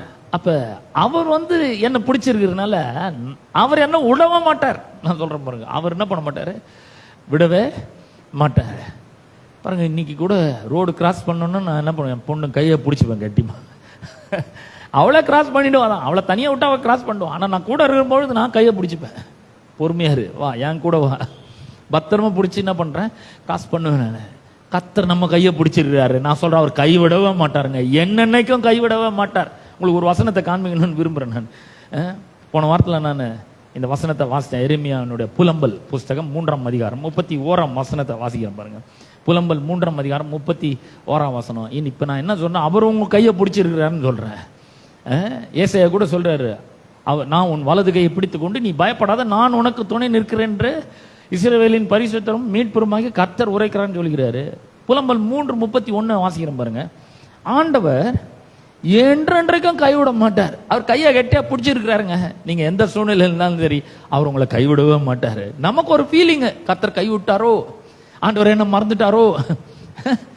சங்கீதக்காரன் அப்படியே சொல்றான் பாருங்க, அவனுக்கு அப்படிப்பட்ட ஒரு ஃபீலிங் வருது அவனுக்கு. 13ஆம் சங்கீதத்துல நம்ம வாசிக்கும் பொழுது அவன் அப்படிதான் சொல்றான். சங்கீதக்காரன் அவனுடைய கேள்விகள்லாம் எப்படி போகுது பாருங்க. 13ஆம் சங்கீதம் 1ஆம் வசனத்திலிருந்து வாசிக்கிறேன் பாருங்க. கர்த்தாவே இதுவரைக்கும் மறந்திருப்பீர், எதுவரைக்கும் உம்முடைய முகத்தை எனக்கு மறைப்பீர் அப்படிங்கிறார். எதுவரைக்கும் என் சத்துரு என் மேல் தன்னை உயர்த்துவான், எதுவரைக்கும் என் ஆத்மாவிலே ஆலோசனை பண்ணி கொண்டிருப்பேன் அப்படின்லாம் ஒரு வந்து கேட்கிறான் பாருங்க. அவ்வளோ பெரிய ஒரு பயம் அவனுக்குள்ள வருகிற. நம்ம கூட வாழ்க்கையில் சில பிரச்சனைகள் வரும்பொழுது பயம் வந்து நம்முடைய இருதயத்தை சூழ்ந்து கொள்ளுகிறது. நான் சொல்றேன், கர்த்தர் என்றென்றைக்கும் கைவிடவே மாட்டாருங்க. அவர் என்ன பண்றாரு, கல்வாரி சிலுவையில இயேசு சொல்றாரு, என் தேவனே என் தேவனே ஏன் என்னை, சொல்லுங்க நீங்க தான் சொல்லணும், ஏன் என்னை கைவிட்டுன்னு சொல்றாரு. அங்க விட்டுட்டு நம்ம கையை பிடிச்சிக்கிறாருங்க. அவரு என்னன்னைக்கும் நம்ம கையை விடாம இருக்க முடியாத அவர் அதை தான் சொல்றாரு. கர்த்தர் என்றென்றைக்கும் நம்மளை கைவிடவே மாட்டார். அப்ப இந்த புதிய உடன்படிக்கை இப்படிதான் வருது. ஆபிரகாமோடு அவர் உடன்படிக்கை பண்றாரு. புதிய உடன்படிக்கையில் என்னென்ன பண்ணுவேன் அப்படின்றத பத்தி தீர்க்கதரிசிகள் மூலம்லாம் அவர் வந்து சொல்லிட்டே வர்றாரு. எரேமியா தீர்க்கதரிசன புஸ்தகம் 31ஆம் அதிகாரத்துல 31 33 34 வசனங்களை வாசிக்கிறேன். எரேமியா தீர்க்கதரிசன புஸ்தகம் 31ஆம் அதிகாரம் 33 34 வசனத்தை வாசிக்கிறேன். அந்நாட்களுக்கு பிற்பாடு நான் இஸ்ரவேல் குடும்பத்தோட பண்ண போகிற உடன்படிக்கையாவது, யார் பண்றது உடன்படிக்கை? பிதாவாகிய தேவன் என்ன பண்றாரு, உடன்படிக்கை பண்றாரு. யாரோட? மனு வர்க்கத்தின் பிரதிநிதியாகிய இயேசு கிறிஸ்துவோடு, தம்முடைய ஒரே குமாரனாகிய இயேசு கிறிஸ்துவோடு அவர் என்ன பண்றாரு, உடன்படிக்கை பண்றார். உடன்படிக்காது என் நியாய பிரமாணத்தை அவர்கள் உள்ளத்திலே வைத்து அதை அவர்கள் இருதயத்தில் எழுதி நான் அவர்கள் தேவனாய் இருப்பேன், அவர்கள் என் ஜனங்களாய் இருப்பார்கள் என்று கர்த்தர் சொல்லுகிறார். இனி ஒருவன் தன் அயலானையும் ஒருவன் தன் சகோதரனையும் நோக்கி கர்த்தரை அறிந்து கொள் என்று போதிப்பதில்லை. அவர்களில் சிறியவன் முதல் பெரியவன் மட்டும் எல்லாரும் என்னை அறிந்து கொள்வார்கள் என்று கர்த்தர் சொல்லுகிறார். நான் அவர்கள் அக்கிரமத்தை மன்னித்து அவர்கள் பாவங்களை இனி நினையாமல் இருப்பேன். எவ்வளவு அற்புதமான ஒரு வாக்குத்தத்தம் பாருங்க. இதை வந்து ஆங்கில வேதாமத்தில் நீங்க வாசித்து பார்த்தீங்கன்னா I will I will I வில்னு பல முறை வருது. இது I will make a covenant and I will forgive their sins and I will remember no more their sins. I will not remember their sins. I willனு எல்லாமே I will தான் வருது. அது எல்லாமே அவர் புதிய உடன்படிக்கையில் அவர் எனக்கு வாக்குத்தத்தத்தை தருகிறார், நமக்கு வாக்குத்தத்தத்தை செய்திருக்கிறார். அந்த வாக்குத்தத்தத்தை எப்படி அவர் நிறைவேற்றுறாருன்னா ஒரு ஆணையின் மூலமாக அவர் நிறைவேற்றுகிறதை நாம் பார்க்கிறோம். எபிரேயருக்கு நிருபம் 6ஆம் அதிகாரத்தை திருப்போம். அந்த 6ஆம் அதிகாரத்தில் 16லேருந்து 18 வரைக்கும் நான் வாசிக்கிறேன். முதல்ல 14, 15 வாசித்தோம். இப்போ 16லிருந்து 18 வரைக்கும் வாசிக்கிறேன். மனுஷர் தங்களிலும் பெரியவர்கள் பேரில் ஆணையிடுவார்கள், உறுதி பண்ணும்படிக்கு ஆணையிடுதலே சகல விவாதத்திற்கும் முடிவு. ஆணையிட்டா சத்தியம் பண்ணா கண்டிப்பா அதை நிறைவேற்றியே தீரணும். இன்னைக்கு சத்தியம் பண்ணிட்டு கூட ஓடி போயிடுறாங்க. அம்மா மேலே சத்தியம், அப்பா மேலே சத்தியம், இஷ்டத்துக்கு சத்தியம் பண்ணிட்டு ஓடியே போயிடுறாங்க. அதை நிறைவேற்றாம ஆமாங்கன்னு அப்போ சொன்னேன், இப்போ என்னால் முடியாது அப்படிங்கிறாங்க, தைரியமாக சொல்கிறாங்க. ஆனால் அப்போல்லாம் அந்த மாதிரிலாம் கிடையாது. இவர் வந்து ஆணையிடுறாரு, சத்தியம் பண்ணுறாரு. அவர் பாருங்க, மனுஷர் தங்களிலும் பெரியவர் பேரில் ஆணையிடுவார்கள், உறுதி பண்ணும்படிக்கு ஆணையிடுதலே சகல விவாதத்திற்கும் முடிவு. அந்தபடி தேவனும் வாக்குத்தத்தம் பண்ணப்பட்டவர்களை சுதந்திரித்துக் கொள்ளுகிறவர்களுக்கு, யாரு வாக்குத்தத்தம் பண்ணப்பட்ட சுதந்திரித்துக் கொள்ளுகிற யாருங்க? நீங்களும் நானும் தான். உங்களையும் என்னையும் பற்றி தான் இங்கே எழுதுது. சுதந்திரித்துக் கொள்ளுகிறவர்களுக்கு தமது ஆலோசனையின் மாறாத நிச்சயத்தை பரிபூர்ணமாய் காண்பிக்கும்படி சித்தமுள்ளவராய் ஓர் ஆணையினாலே அதை ஸ்திரப்படுத்தினார். He has established the new covenant by an oath. ஒரு ஆணையினாலே அதை ஸ்திரப்படுத்துகிறார். அந்த கண்டிப்பா இதை நான் செய்வேன், சத்தியமா இதை நான் செய்வேன், இதுல நான் மாற்றமே கிடையாது, இது என் வேலை, நிறைவேற்றது என்னுடைய வேலைங்க, இது என்னுடைய கடமை, இதை நான் செய்வேன், செய்யாம விடவே மாட்டேன், கண்டிப்பா ஆசீர்வதிப்பேன். 18ஆம் வசனத்தை வாசிக்கிறேன். நமக்கு முன் வைக்கப்பட்ட நம்பிக்கை பற்றுக்கொள்ளும்படிக்கு அடைக்கலமாய் ஓடி வந்த நமக்கு 2 மாறாத விசேஷங்களினால் நிறைந்த ஆறுதல் உண்டாகும்படிக்கு எவ்வளவேனும் பொய்யுரையாத தேவன் அப்படி செய்தார். சத்தியம் பண்றவர் யாருங்க? எவ்வளவேனும் பொய்யுரையாத தேவன். ஒரு சத்தியம் பண்ணி அவர் சொல்றாரு, சத்தியம் பண்ணிட்டா கட்டாயம் செய்வார், அது செய்யாம போறதுக்கு வாய்ப்பே இல்லை. ஏன் சத்தியம் பண்றாரு? ஒருவேளை நீங்க கேட்கலாம், என்னங்க ஒரு நாளும் பொய்யுரையாத தேவன் சொல்லி அவர் ஏன் சத்தியம் பண்ணும்? ஏன்னா நமக்கு புரியணுமே, நமக்கு இப்போ சத்தியம்னா தானே நமக்கு புரியுது. அதனால தான் அவர் என்ன பண்றாரு? சத்தியத்தினாலே ஆணையினால என்ன பண்றாரு? அவர் உறுதிப்படுத்துறார். பாருங்க, எரேமியா தீர்க்கதரிசி அந்த புதிய உடன்படிக்கை பத்தி பேசினார் இல்லையா?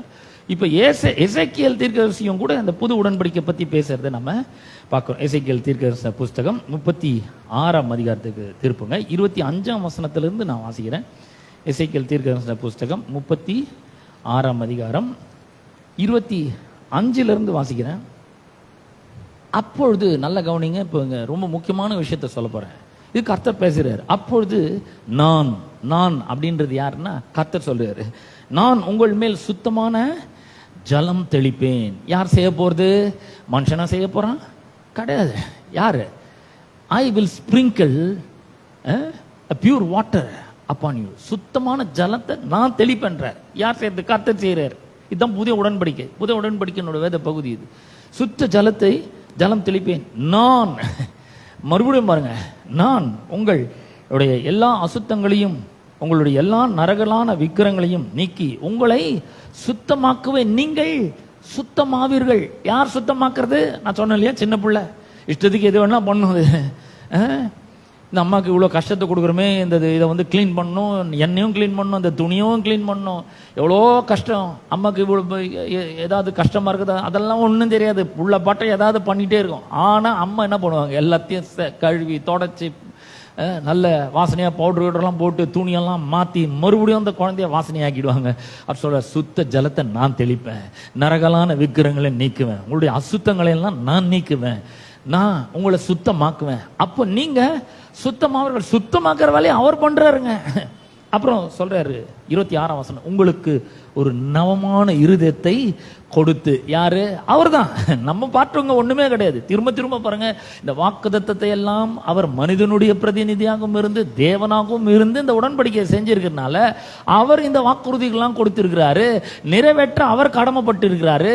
இதுல மனிதனுடைய பங்குன்று ஒண்ணுமே கிடையாதுங்க, எல்லாமே அவர் பண்றேன்றார்.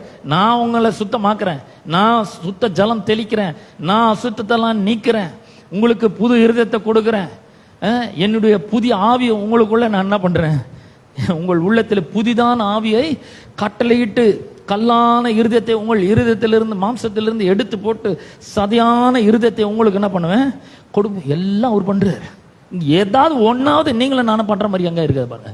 ஆனா இங்க நம்ம சபையில் என்ன போதிச்சிட்டாங்கன்னா, நீ என்ன பண்ண, அவர் உனக்காக உயிரை கொடுத்துக்கிறாரு, நீ அவருக்காக என்ன பண்ண. இப்படியே கேட்டு கேட்டு கேட்டு நம்மளால ஒண்ணுமே பண்ண முடியலையே, அந்த மாதிரி பண்ணிட்டாரு பாருங்க.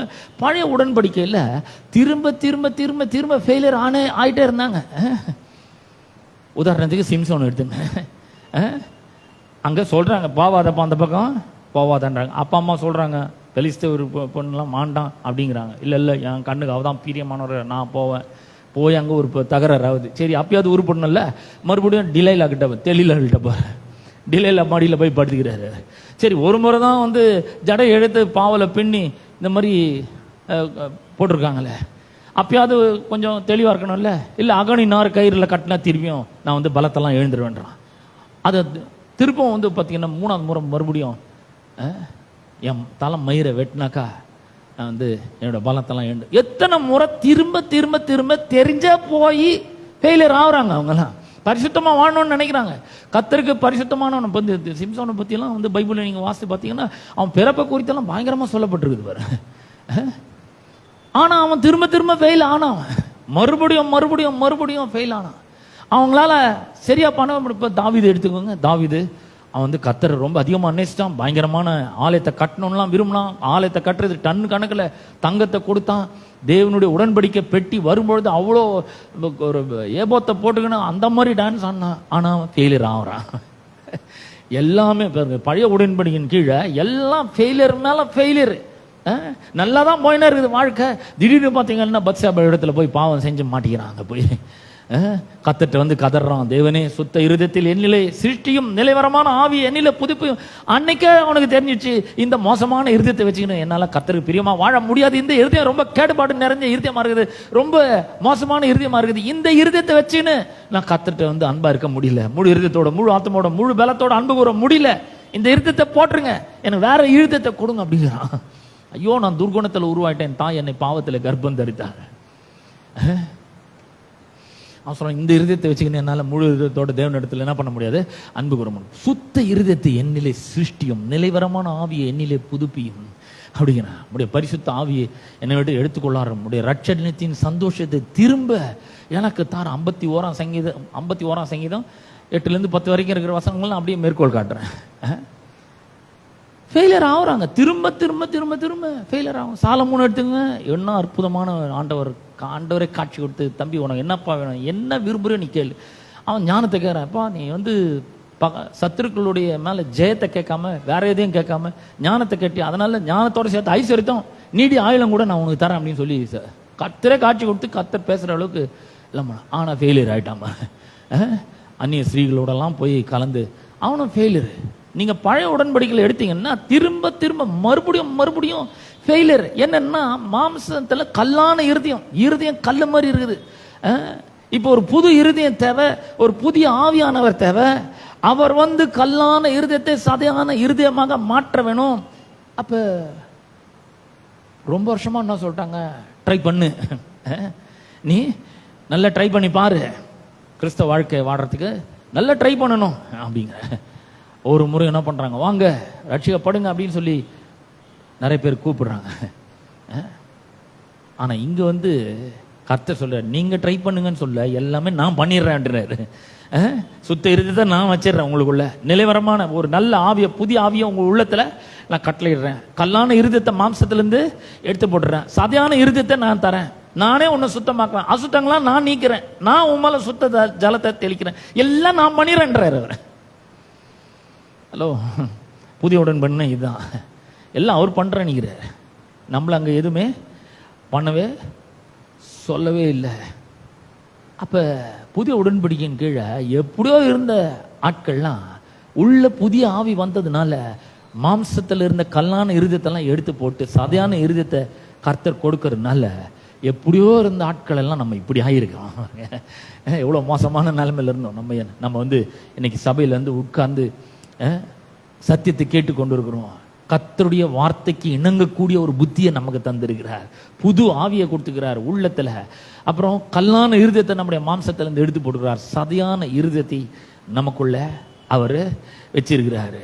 அது மட்டும் இல்ல, 27ஆம் வசனம் சொல்லுது, உங்களை உங்கள் உள்ளத்திலே என் ஆவியை வைத்து உங்களை என் கட்டளைகளில் நடக்கவும் என்னுடைய நியாயங்களை கை கொள்ளவும் பண்ணுவேன் அப்படின்னு அவர் பண்றாரு. ஹலோ, அவர் நடக்க பண்றாருங்க.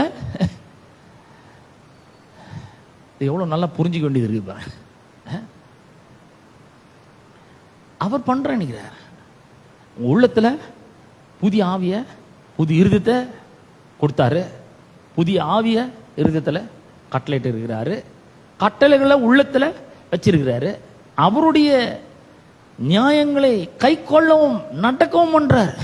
அவர் சொல்றாரு, என் கட்டளைகளில் நடக்கவும் என்னுடைய நியாயங்களை கை கொள்ளவும் பண்ணுவேன். அவர் பண்றாருங்க எல்லாத்தையும். அவர் இதாங்க புதிய உடன்படிக்கை. அப்ப நம்ம என்ன பண்ணோம்? கர்த்தாவே, எனக்கு என் மேல சுத்த ஜலத்தை தெளித்திருக்கிறீர், உமக்கு ஸ்தோத்திரம். என்னுடைய அசுத்தங்களை எல்லாம் நீக்கி இருக்கிறீர், உமக்கு ஸ்தோத்திரம் ஆண்டவரே, நன்றி சொல்றேன். எனக்குள்ள ஒரு புதிய ஆவியை என் உள்ளத்துல கொடுத்திருக்கிறீர், புதிய இருதயத்தை எனக்கு கொடுத்திருக்கிறீர், உமக்கு நன்றி சொல்றேன் ஆண்டவரே. நீர் சொல்லி இருக்கிறீர், கல்லான இருதயத்தை மாம்சத்திலிருந்து எடுத்து போட்டுறேன், சதையான இருதயத்தை தரேன்னு சொல்லியிருக்கு ஆண்டவரே. தந்ததற்காக உங்களுக்கு ஸ்தோத்திரம். தரேன்னு எசேக்கியேல் மூலமா சொல்லிக்கிறீர், இப்ப தந்துட்டீர். சதையான இருதயம் வந்துடுச்சு, இப்போ ரெஸ்பாண்டிங் ஹார்ட் வந்துடுச்சு ஆண்டவரே, அதுக்காக உங்களுக்கு ஸ்தோத்திரம். அதனால தான் ஒவ்வொரு வாரமும் நம்ம சபைக்கு வரோம், சத்தியத்தை கேட்கிறோம், கர்த்தரை ஆராதிக்கிறோம். ஏன்னா நம்ம கர்த்தருடைய வார்த்தைக்கு இணங்குறோம், கூடி ஆராதிக்கிறோம். அப்படிப்பட்ட ஒரு புதிய ஆவியை நம்முடைய உள்ளத்துல கொடுத்திருக்கிறார், புது இருதயத்தை கொடுக்கிறார். Old things are passed away, all things become new. எல்லாம் புதுசு, இருதயம் புதுசு, ஆவி புதுசு, கட்டளைகளை உள்ள வச்சிருக்கிறாரு. அவர் நம்ம மேல சுத்த ஜலத்தை தெளிச்சுக்கிறாரு, நரகலான விக்கிரகங்களையும் நீக்கி இருக்கிறாரு, அசுத்தங்களை எல்லாம் அவர் நீக்கி இருக்கிறாரு. அவர் என்ன உங்களையும் என்னையும் சுத்தமாக்கி இருக்கிறார். நாம் இப்பொழுது எப்படி இருக்கிறோம்? சுத்தமாய் இருக்கிறோம். அது சொல்லிட்டு அக்கிரமங்களை நான் என்ன பண்ணவே மாட்டேன், நினைக்கவே மாட்டேன். Everything God has done. அவர் நம்மளை பார்த்து எதுவும் நீ இது இப்படி பண்ணப்பா, நீ இப்படி பண்ணினே நான் அப்படி பண்றேன்லாம் சொல்ல, எல்லாம் அவர் பண்றாரு, மொத்தம் நான் பண்றேன். நீ என்ன பண்ண, அக்செப்ட் பண்ணு, எனக்கு தேங்க் பண்ணு, அவ்வளவுதான் போதுன்ற, எனக்கு நன்றி செலுத்து அப்படிங்கிற. அப்ப அவர் நடக்க பண்றாரு. எல்லாம் நான் போதிச்சிட்டாங்க, நீ நடக்கணும் சரியா, நீ பரிசுத்தத்தில் நடக்கணும், நீ நீதியில் நடக்கணும், நீ நியாயத்தில் நடக்கணும், நீ ஒழுங்கா நடந்துக்கணும் அப்படின்றார். இல்ல, அவர் நடக்க பண்றாரு. ஏன்? இப்ப என்னால் நடக்க முடியும், முன்ன என்னால் நடக்க முடியாது, இப்ப என்னால் நடக்க முடியும். ஏன் முடியும்? அவர் என்ன சுத்தமாக்கி இருக்கிறார், அவர் எம்மல சுத்தமான ஜலம் தெளித்திருக்கிறார். அப்போ இப்போ நான் சுத்தமா இருக்கிறேன். என்னுடைய அசுத்தங்களை எல்லாம் அவர் நீக்கி இருக்கிறார், அவர் என்ன கிளீன் பண்ணி இருக்கிறாரு. அம்மாங்களே இவ்வளோ கிளீன் பண்ணுவாங்கன்னா, சோப்பு கீப்பெல்லாம் போட்டு, பேபி சோப் போட்டு, பவுடரை போட்டு, வாசனை திரவங்களை போட்டு, கொஞ்சம் கூட எந்த ஒரு நாற்றமும் இல்லாமல் நல்ல ஸ்மெல் வர மாதிரி வைக்கிறாங்கன்னா, கர்த்தர் எப்படி கிளீன் பண்ணுவார் பாருங்க. அவருடைய ரத்தத்தினால் நம்மளை சுத்தமாக்கி இருக்கிறார், கழுவி இருக்கிறார், சுத்தமாக்கி இருக்கிறார், அசுத்தங்களை போக்கி இருக்கிறாரு, நவமான புதிய இருதயத்தை கொடுத்துக்கிறாரு, உள்ளத்துல புதிய ஆவியை கொடுத்திருக்கிறாரு, அவருடைய கட்டளைகளை என் உள்ளத்துல வச்சிருக்கிறாரு, அவருடைய கட்டளைகளின்படி நடக்க அவர் பண்றாரு.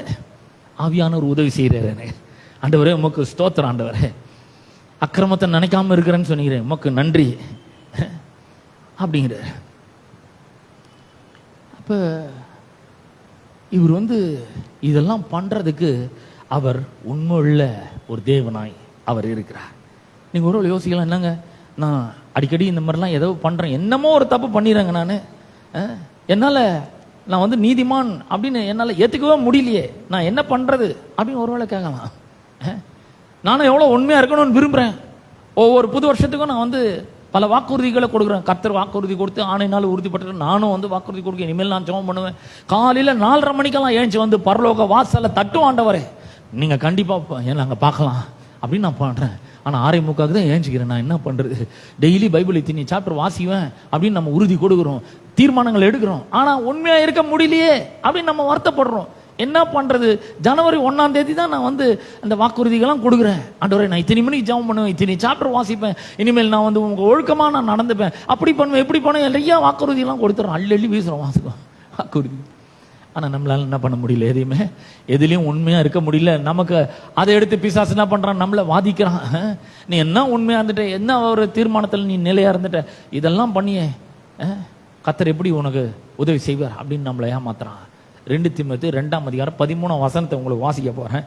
நாம் உண்மை இல்ல 2 தீமோத்தேயு 2:13 வாசிக்கிறேன். நாம் உண்மை இல்லாதவர்களா இருந்தாலும் அவர் உண்மையுள்ளவராய் இருக்கிறார். அவர் சொன்னதை செய்வார். கண்டிப்பா அவர் நிச்சயமா நம்மளை நடக்க பண்ணுவார். புதிய ஆவியை தந்திருக்கிறார்.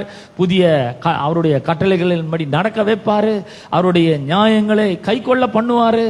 அவர் நம்மளை சுத்தமாக்கி இருக்கிறார். நாம சுத்தமா தான் இருக்கிறோம். இப்போ ஹலோ, எல்லாம் அவர் பண்றாருங்க. அது புதிய உடன்படிக்கையினோட பெரிய ஒரு கிருபை. அதுதான் எல்லாம் நான் பண்றேன். நீ என்ன பண்ண? அக்செப்ட் பண்ணிக்க, அவ்வளவுதான். பிலீவ் பண்ணு, விசுவாசி. எல்லாம் நான் பண்ணிட்டேன்றத நீ விசுவாசிக்கணும் அப்படிங்கிற.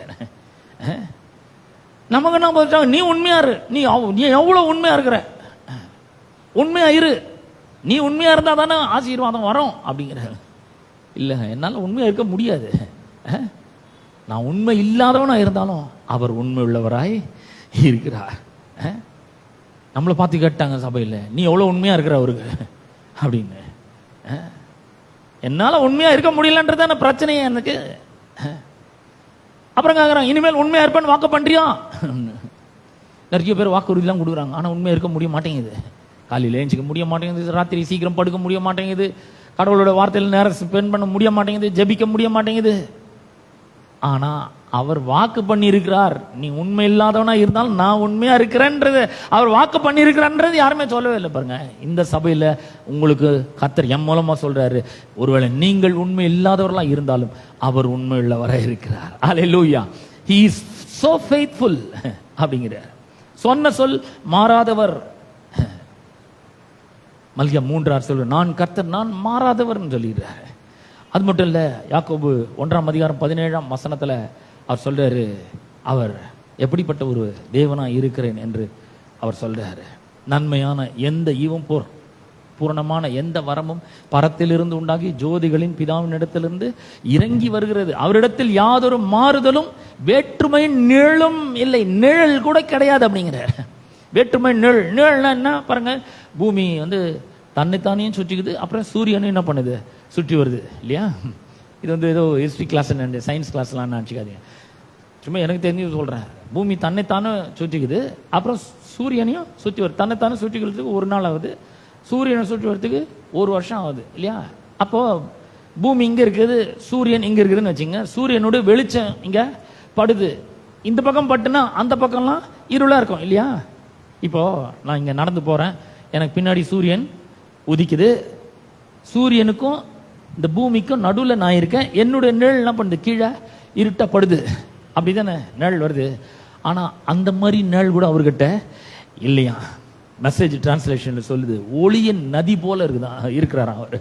அவரிடத்தில் எந்த ஏமாற்றுதலையும் இல்லை அப்படிங்கிறார்.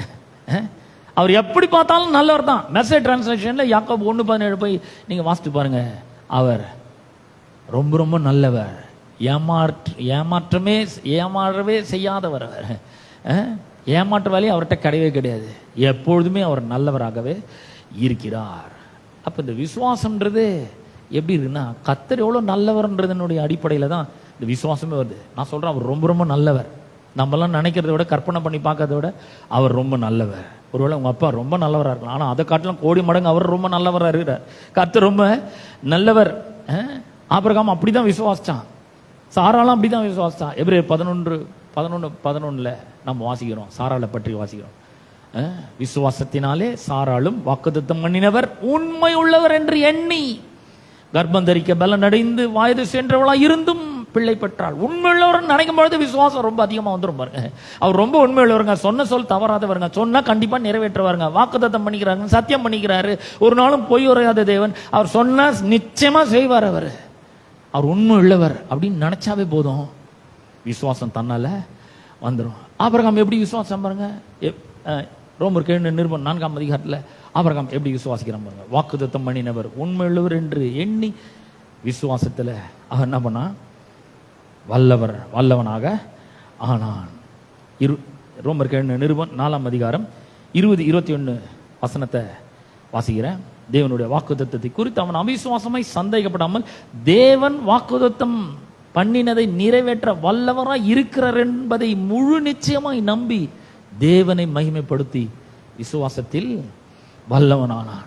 எல்லாரும் விசுவாசிக்கிறதே அப்படிதான் விசுவாசிக்கிறாங்க. நிறைவேற்றது அவருடைய வேலை. வாக்குத்தத்தத்தை அவர் கொடுத்துக்கிறாருன்னா நிறைவேற்றது யாருடைய வேலைங்க? அது அவருடைய வேலைங்க. வயதானவளை கூட பிள்ளை பெரும்படி செஞ்சாரு. கர்த்தர் நமக்காக யாவற்றையும் செய்து முடிக்கிற தேவனாய் இருக்கிறார். வர்ஷிப்பில் நம்ம கேட்டல, கர்த்தர் எனக்காக எல்லாவற்றையும் செய்து முடிக்க அவர் வல்லவராகிறார். ஆனால் ஜனகணமன நாங்கள் ஏதாவது செய்யணுமே, நாங்கள் எங்கள் பரிசுத்தத்தை காமிக்கணும், நீதியை காமிக்கணும், எங்கள் வைராக்கியத்தை காமிக்கணும், நாங்கள் ஏதாவது பண்ணணுன்றாங்க. அவர் ஒன்றும் பண்ணாத போதும்,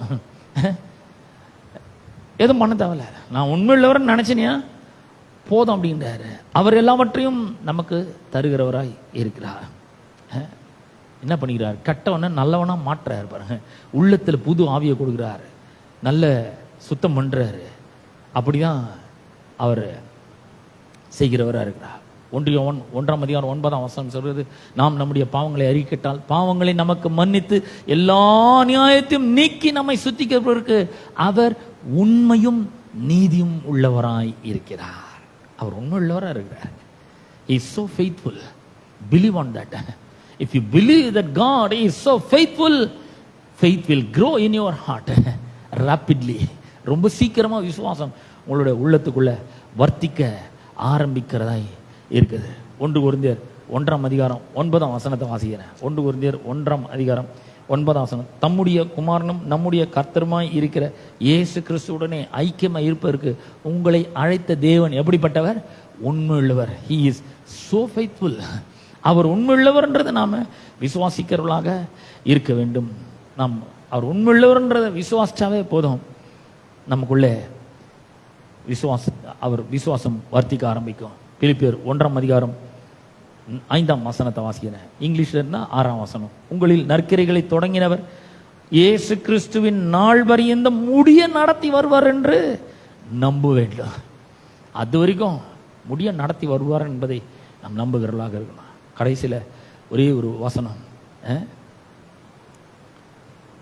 அழைத்த தேவன் உண்மை உள்ளவர், அவர் அப்படியே செய்வார். கண்டிப்பா அவர் மன்னிக்க உண்மை உள்ளவர், நம்மளை புது மனுஷனா மாத்த உண்மை உள்ளவர். அவர் சொல்றது, மன்னிக்கிறது என் வேலை, உன்னை புது சிஷ்யா மாத்துறது என்னுடைய வேலை, உன்னை சுத்தமாக்குறது என்னுடைய வேலை, எல்லாம் என்னுடைய வேலைன்றார். மோசமானவனை செம்மையானவனாக வழி நடத்தி மாற்றக்கூடிய ஒரு நல்ல தேவனாய் அவர் இருக்கிறார். கடைசியாக ஒரே ஒரு வசனம், எபிரேயருக்கு எழுதின நிருபம் 10ஆம் அதிகாரம் 23ஆம் வசனத்தை, அல்லாமலும் நாம் நம்முடைய நம்பிக்கை அறிக்கையிடுகிறதில் அசைவில்லாமல் உறுதியாய் இருக்க கடவோம். வாக்குத்தத்தம் பண்ணினவர் உண்மையுள்ளவராய் இருக்கிறார். ஏன் நம்ம நம்பிக்கை அறிக்கையிடுகிறதில் அசைவில்லாமல் உறுதியாக இருக்கணும்? வாக்குத்தத்தம் பண்ண ஒருத்தர் இருக்கிறார், அவர் உண்மையுள்ளவராக இருக்கிறார். கடினமான நேரங்களில் அந்த உண்மையுள்ளவரை நம்ம பிடிச்சிக்கணும். அவருடைய வார்த்தைகளை இறுக்கமாய் பிடித்து கொள்ள வேண்டும். நாம் பிடித்து கொள்ளும் பொழுது, அவர் உண்மையுள்ளவர்னு நினைக்கும் பொழுது, நான் சொல்றேன், நிச்சயமாக விசுவாசம் ஊற்றெடுக்கும் நம்முடைய உள்ளத்துல. அவர் உண்மையுள்ளவராக இருக்கிறார், சுகமாக்க உண்மையுள்ளவராக இருக்கிறார், நம்மளை பரிசுத்தமாக்க உண்மையுள்ளவராக இருக்கிறார், புது சிருஷ்டியாக ஆக்க அவர் உண்மையுள்ளவராக இருக்கிறார், நமக்கு எல்லா நன்மைகளையும் கொண்டு வந்து சேர்க்க அவர் உண்மையுள்ளவராக இருக்கிறார், நம்மளை ஆசீர்வதிக்க அவர் உண்மையுள்ளவராக இருக்கிறார். சொன்னா கண்டிப்பா அவர் செய்வார். ஆமென். நம்ம எல்லாரும் எழுந்திருப்போம். முதல்ல ஜெபிப்போம். ஜெபித்து முடித்த பிற்பாடு ஒரு 5 நிமிஷம் டைம் கொடுங்க. நம்முடைய இணைப்போதர் கம்யூனியன் சர்வீஸ் நடத்துவார். 5 நிமிடத்தில் நம்ம முடிச்சிருவோம். முதல்ல ஜெபித்து நம்ம ஆசீர்வாதத்தை கூறுவோம். எங்கள் அன்பின் பிதாவே, உடைய குமாரனாக இயேசு கிறிஸ்துவின் நாமத்திலே உம்மண்டை நாங்கள் வருகிறோம். அற்புதமான மன மகிழ்ச்சியின் நாளுக்காக உமக்கு நன்றி செலுத்துகிறோம். கோடான கோடி நன்றிகளை நாங்கள் ஏறெடுக்கிறோம். ஆண்டவரே, வாக்குத்தத்தம் பண்ணினவர் உண்மையுள்ளவர். ஆண்டவரே, உம்மிலும் பெரியவர் வேறொருவரும் இல்லை என்று உம்முடைய பேரிலே நீர் ஆணையிட்டீர். அதற்காக உமக்கு ஸ்தோத்திரம் ஆண்டவரே. இந்த காலை வேளையில் ஆண்டவரே, நீர் ஒரு ஆணையினாலே உறுதிப்படுத்தி இருக்கிறீர். எங்களுக்கு புதிய உடன்படிக்கை நீர் பண்ணியிருக்கிறீர். எல்லாவற்றையும் நான் பண்றேன்னு சொல்கிறீர். எங்கள் மேல சுத்த ஜலத்தை தெளிக்கிறீர். எங்களுடைய நரகலான விக்கிரங்களை என்னால் நீக்குகிறீர். ஆண்டவரே, எங்களுடைய எல்லா அசுத்தங்களையும் நீக்கி எங்களை நீர் சுத்தமாக்குகிறீர், நாங்கள் சுத்தமாகிறோம். புதிய இருதயத்தை எங்களுக்குள்ளே கொடுத்திருக்கிறீர், புதிய ஆவியை கட்டளையிட்டு இருக்கிறீர். உம்முடைய கட்டளைகளின்படி நடக்கவும் உம்முடைய நியாயங்களை கை கொள்ளவும் பண்ணுவேன் என்று சொல்லுகிறீர். ஆண்டவர், உன் பேர்ல நீர் ஆணையிட்டு கொடுத்தபடினாலே நாங்கள் இதை விசுவாசிக்கிறோம். நீர் உண்மையுள்ளவராக இருக்கிறீர். ஆண்டவர், சொன்ன சொல் தவறாதவர், ஆணையிட்டு இருக்கிறீர், சத்தியம் பண்ணி சொல்லி இருக்கிறீர். உடைய வாக்குத்தத்தங்கள் மேன்மையும் அருமையுமான வாக்குத்தத்தங்கள் ஆண்டவரே, அது நிச்சயமாய் நிறைவேறும். அதற்காக கொடான கொடி நன்றிகளை நாங்கள் ஏறெடுக்கிறோம். ஆண்டவரே, வந்த ஜனங்களை ஆசீர்வதிப்பீராக. சத்தியத்தை கேட்டிருக்கிறார்கள், சத்தியம் அவர்களுடைய இருதயத்தின் ஆழத்திலே பதியட்டும். கர்த்தருடைய வார்த்தைகளையும் வாக்குத்தத்தங்களையும் சுலபமாக எடுத்து அவர்கள் இருதயத்தில் வைத்து விசுவாசிக்கட்டும். விசுவாசிக்கும் பொழுது அவர்களுடைய வாழ்க்கையில நடக்கட்டும், பலிக்கட்டும், நிறைவேறட்டும் என்று நான் ஜெபிக்கிறேன். தொடர்ந்து மக்களை ஆசீர்வதியும். எல்லா கனமும் துதியும் மகிமை மேன்மையும் ஒருவருக்கே நாங்கள் செலுத்துகிறோம். இயேசுவின் நாமத்தில் ஜெபிக்கிறோம் பிதாவே, ஆமென். நம்முடைய கர்த்தராகிய இயேசு கிறிஸ்துவின் கிருபையும் பிதாவாகிய தேவனுடைய அன்பும் பரிசுத்த ஆவியானுடைய அந்யோன்ய ஐக்கியமும் பாதுகாவலும் வழிநடத்தலும் இன்னும் என்றும் சதா காலங்களிலும் நம் அனைவருடன் என்றும் இருப்பதாக. ஆமென். நம் உட்கார்வோம். ஒரு 5 நிமிஷம் நம்முடைய இணைப்போதகர் திருவிருந்து ஆராதனைக்குள்ளே நடத்துவார்.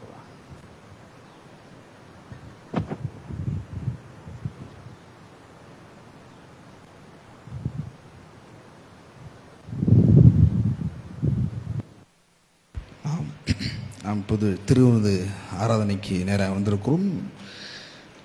நாம் திருவிருந்தை ஜபத்தோடு செய்வோம், ஆசீர்வாதத்தோடு. பரலோக பிதாவே, குமாரனாக இயேசுவின் நாமத்தில் இடத்துல வருகிறோம். ஆண்டவரே, கல்வாரி சிலுவையில் நீர் எங்களுக்காக என்ன செய்திருக்கிறீர் என்ற அதன் அடிப்படையில் நம்முடைய திருப்பந்தியை நாங்கள் எடுக்க வந்திருக்கிறோம். இந்த திருவிருந்து ஆசீர்வதிப்பீராக. இந்த திருவிருந்து எடுக்கிற ஒவ்வொரு மனதிலையும் ஒரு விசுவாசம் பெருத்து ஓடட்டும் என்று நாங்கள் ஜெபிக்கிறோம். இயேசுவின் நாமத்தை நாங்கள் ஜெபிக்கிறோம். ஆமென்.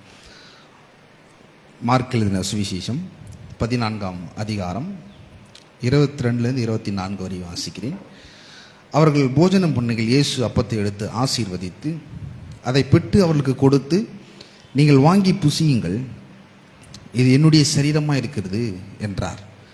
பின்பு பாத்திரத்தையும் எடுத்து ஸ்தோத்திரம் பண்ணி அதை அவர்களுக்கு கொடுத்தார். அவர்கள் எல்லாரும் அதிலே பானம் பண்ணினார்கள்.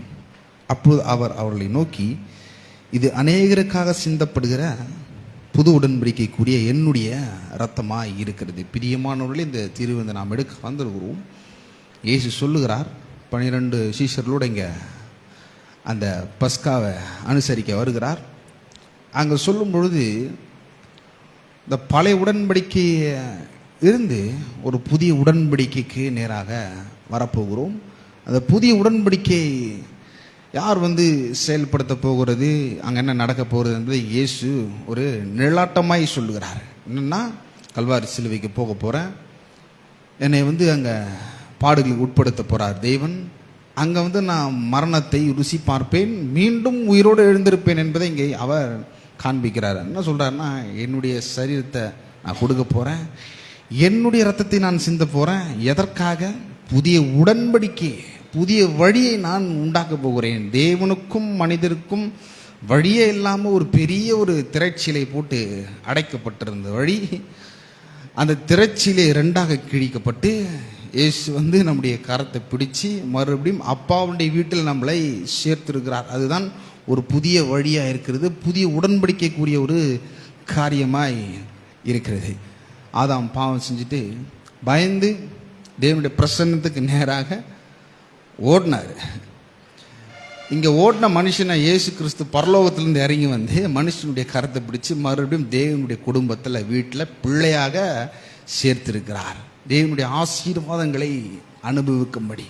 அதை எபிரேயருக்கு எழுதின நிருபத்தில் 10ஆம் அதிகாரத்தில் சொல்லப்படுது, இவரோ ஒரே பலியை செலுத்தி என்றென்றைக்கும் நம்மளை பரிசுத்தப்படுத்தி இருக்கிறார், பூரணப்படுத்தி இருக்கிறார்.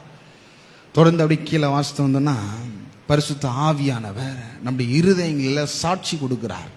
அவருடைய கற்பனைகள், அவருடைய வார்த்தையை நம்முடைய இருதயத்தில் எழுத போகிறார். என்னென்னா, புதிய உடன்படிக்கையை உருவாக்கி புதிய சிருஷ்டியை பண்ணி ஒரு புதிய இருதயத்தை தேவன் நம்மளுக்கு கொடுத்து அங்கே கர்த்தருடைய வார்த்தையை எழுதுகிறார். என்னென்னா, இனிமே அவருடைய அக்கிரமத்தை பாவத்தை நான் நினைக்க மாட்டேன். இதுதான் புதிய உடன்படிக்கைக்குரிய ஒரு மிகப்பெரிய ஆசீர்வாதமாக இருக்கிறது.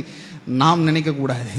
அவர் சொல்லிட்டாரு, நான் நினைக்க மாட்டேன், அவருடைய அக்கிரமத்தை நினைக்க மாட்டேன், பாவத்தை நினைக்க மாட்டேன். பரிசுத்த ஆவியை நமக்கு உள்ளிருந்து அவர் சாட்சி கொடுக்கிறார். அவே பாவத்தை மன்னித்திருக்கிறார், அக்கிரமத்தை மன்னித்திருக்கிறார். வியாதி எல்லாம் குணமாக்கப்பட்டிருக்கிறது. சாபத்தை அவர் சுமந்திருக்கிறார்.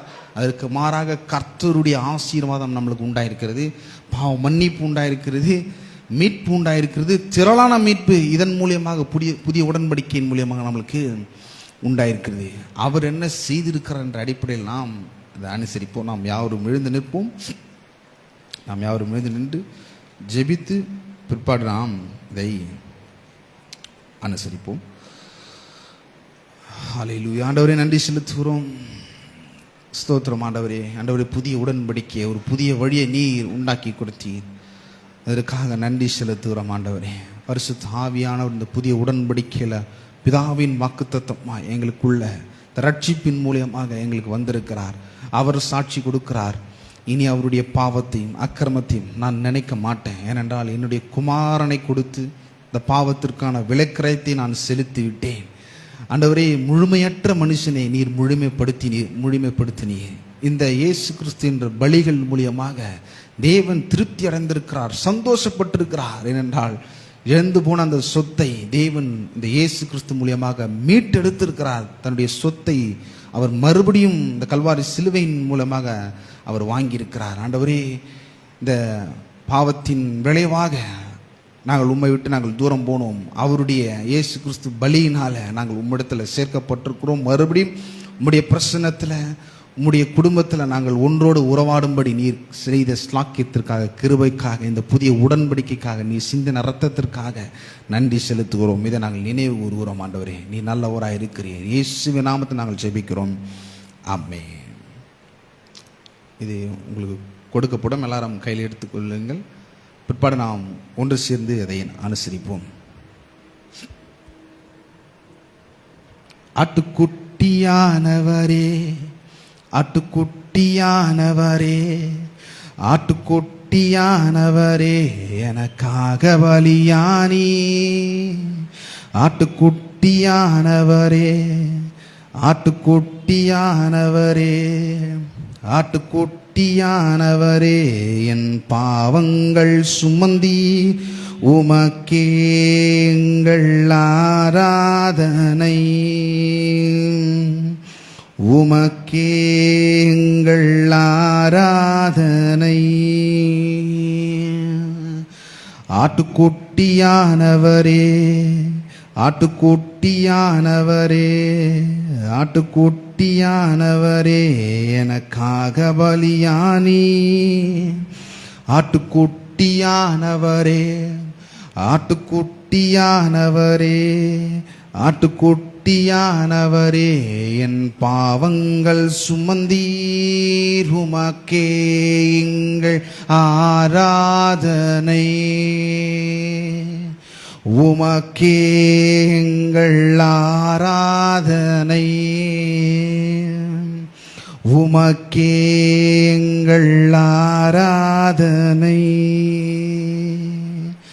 உமக்கே எங்கள் ஆராதனை. நான் உங்களுக்கு ஒப்புவித்ததை கர்த்தரிடத்தில் பெற்றுக்கொண்டேன். என்னவெனில், கர்த்தராகிய இயேசு தாம் காட்டிக் கொடுக்கப்பட்ட அன்று ராத்திரியிலே அப்பத்தை எடுத்து ஸ்தோத்திரம் பண்ணி அதை பிட்டு, நீங்கள் வாங்கி புசியுங்கள், இது உங்களுக்காக பிற்கப்படுகிற என்னுடைய சரீரமாக இருக்கிறது, என்னை நினைவு கூறும்படி இது செய்யுங்கள் என்றார். நாம் யாவரும் அப்பத்தை புசிப்போம். போஜனம் பண்ணின பின்பு அவர் அந்தபடியே பாத்திரத்தையும் எடுத்து, இந்த பாத்திரம் என் ரத்தத்தில் ஆகிய புதிய உடன்படிக்கையாக இருக்கிறது, நீங்கள் இதை பானம் பண்ணும் போதெல்லாம் என்னை நினைவு கூறும்படி செய்யுங்கள் என்றார். ஆகையால் நீங்கள் இந்த அப்பத்தை புசித்து இந்த பாத்திரத்தில் பானம் பண்ணும் போதெல்லாம் கர்த்தர் வருமளவும் அவருடைய மரணத்தை தெரிவிக்கிறீர்கள். நாம் யாவரும் பானம் பண்ணுவோம். நாம் நன்றி செலுத்துவோம். ஹல்லேலூயா. ஆண்டவரே, நன்றி. ஆண்டவரே, உம்முடைய கிருபைக்காக நன்றி, உம்முடைய இரக்கத்திற்காக நன்றி. அப்பா, இயேசு கிறிஸ்து மூலியமாய் நீர் எங்களுக்கு காண்பித்த எல்லா விதமான தயவிற்காக நாங்கள் நன்றி செலுத்துகிறோம். ஆண்டவரே, இந்த மீட்பிற்காக நன்றி. இந்த மீட்பில் ஆண்டவரே, நீர் எங்களை சொந்தமாக கொண்டிருக்கிறீர். இதற்காக நன்றி செலுத்துகிறோம் ஆண்டவரே. அவருடைய ஆசீர்வாதம், அவருடைய நன்மை, அவருடைய விடுதலை, அவருடைய சமாதானம், அவருடைய வெற்றி, அவருடைய நல்வாழ்வு, இது எல்லாவற்றையும் கல்வாரி சிலுவையின் மூலியமாக நீர் எங்களுக்கு கொடுத்திருக்கிறீர் ஆண்டவரே. அவர் எங்களுக்காக சாபமானார். ஆபிரகாமுக்கு உண்டான ஆசீர்வாதம் எங்களுக்கு வந்திருக்கிறது ஆண்டவரே. ஆசீர்வாதங்கள் எங்களுடையது, சுகம் எங்களுடையது, ஆரோக்கியம் எங்களுடையது, நல்வாழ்வு எங்களுடையது ஆண்டவரே. பாவம் மன்னிப்பு எங்களுடையது ஆண்டவரே. இது எல்லாவற்றையும் நாங்கள் நினைவு கூறுகிறோம் ஆண்டவரே. ஸ்தோத்திரிக்கிறோம் ஆண்டவர். இந்த ஞாயிறு ஆராதனை நீர் ஆசீர்வதித்து ஆண்டவர் அற்புதமாய் நீர் எங்களை வழி நடத்தினதற்காக நன்றி செலுத்துகிறோம். புதிய உடன்படிக்கை நீர் உண்டாக்கி எல்லாவற்றையும் நீர் செய்தீர் ஆண்டவரே. அதில் எங்களை நீர் பங்காக மாற்றியிருக்கிறீர். நாங்கள் செய்ய வேண்டிய காரியம் ஆண்டவரே, அதை நாங்கள் விசுவாசிக்க வேண்டும், அதை அறிக்கை செய்ய வேண்டும். எல்லாவற்றையும் நீர் எங்களுக்கு செய்கிறீர். நீர் உண்மை உள்ளவராக இருக்கிறீர், வாக்குத்தத்தம் பண்ணினவர். நீர் உண்மை உள்ளவராக இருக்கிற என்பதை ஆண்டவரே எங்களுடைய மனதில் நாங்கள் அறிந்து கொண்டு அதை விசுவாசிக்கும்படி நீர் உதவி செய்வீராக ஆண்டவரே. பெரிய காரியங்களை நீ செய்வீராக. தொடர்ந்து உடைய நாமம் மகிமைப்படட்டும். எல்லா துதிக்கான மகிமை நமக்கு செலுத்துகிறோம். இயேசுவின் நாமத்தை நாங்கள் ஜெபிக்கிறோம். ஆமென். நம்முடைய கர்த்தராகிய இயேசு கிறிஸ்துவின் கிருபையும் பிதாவாகிய தேவனுடைய அன்பும் பரிசுத்த ஆவியானுடைய பாதுகாவலும் ஐக்கியமும் இன்றும் என்றும் சதா காலங்களில் இன்றும் என்றும் இருப்பதாக. ஆமென்.